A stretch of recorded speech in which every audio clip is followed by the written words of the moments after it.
Chromatography and spectroscopy.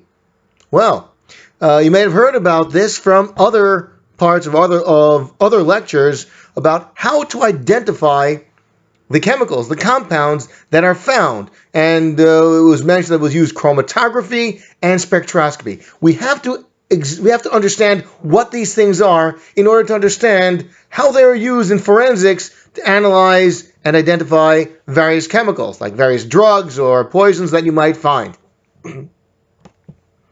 So the fact is, you're not getting nice, pure stuff from a factory when you analyze things when your forensic laboratory analyzes things.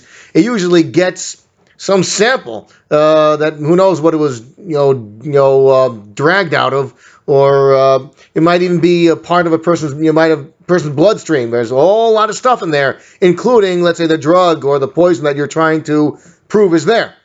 So you don't have pure materials. Do not ever assume that you have pure materials. You've got a lot of impurities in there. Whatever the stuff is, it might be diluted with something. For example, you get a sample where the crime scene, they suspected a drug lab, and there's some powder and some liquids that they want you to analyze to find out what's in there, or what drug it is, or to prove a drug that they suspect. Like it was mentioned before, using a presumptive test. They mixed a couple of things. It was purple. They said, this is probably cocaine. They don't know. They need to confirm. Well, they sort of know, but they need to confirm it so that the evidence will stand up in the courtroom. So they ask you for a very clear identification of what's in there, of what's in this liquid, what's dissolved in the liquid. So you don't know what kind of garbage those guys put in there. I mean, they're criminals. They can, there might be impurities because they're the lousy work that they did in synthesizing the stuff. They might have deliberately diluted it so they can make more money and make it cheaper. They might have put some, flavorings in there to attract people. Who knows? Or just, they had some dirt lying around. They thought just for kicks they're going to put in there and to fob off on some poor soul who wants to buy these drugs. Who knows? There's really no way to know what kinds of garbage is in there. And there is, we assume, lots of impurities and garbage and other stuff.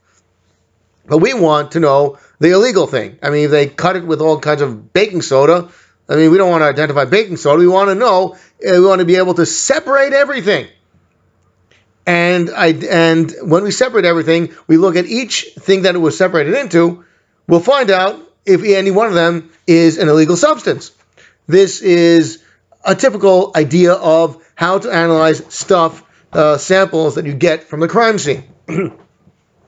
This is what forensic laboratories very often have to do. They get some stuff, they've got to separate it into whatever it is. You need various techniques, and when they do, once they're separated, they can isolate the thing that they believe is the drug, and then test for it and not worry about other things interfering with the tests or even ruining the device that you use to test for them. The most effective way to separate components, especially in a solution, uses chromatography. It's the name of a technique used, a very common, very effective technique used in order to separate parts of components of a solution. Here is basically how it works.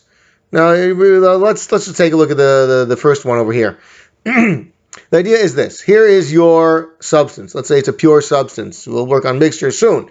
Here's your pure substance. You put it over here in one part of this tube.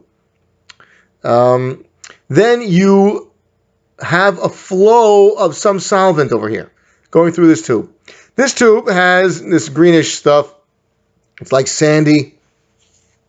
By the way, we're assuming all liquid phases over here.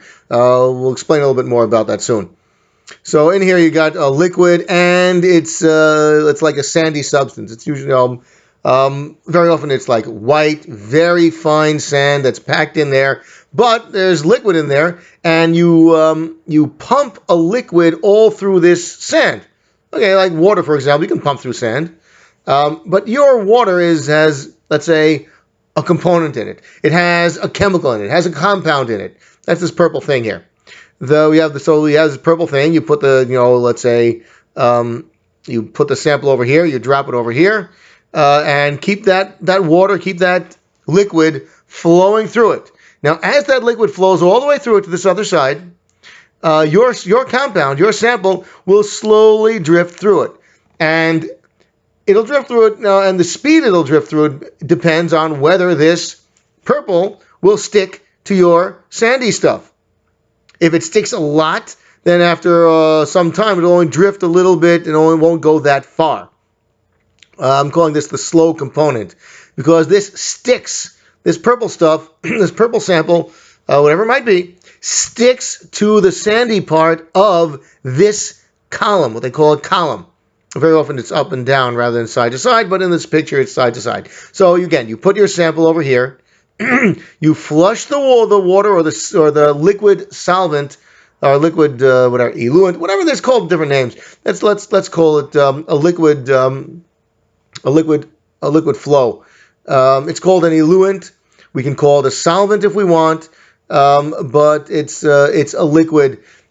It's a liquid that flushes through, and it carries whatever it has through it. Some things, some components, this component sticks to the sand, the sandy stuff that you're flushing it through. Remember, this is a column.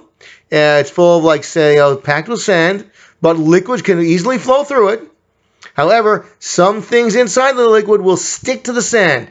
And in theory, every different component will stick to the sand in a different way. This one, let's say, sticks very much to the sand. So as the water or as the solvent, as the eluent flows through it, it'll hang behind a little bit, but it will go through. All things eventually will get through to the other side.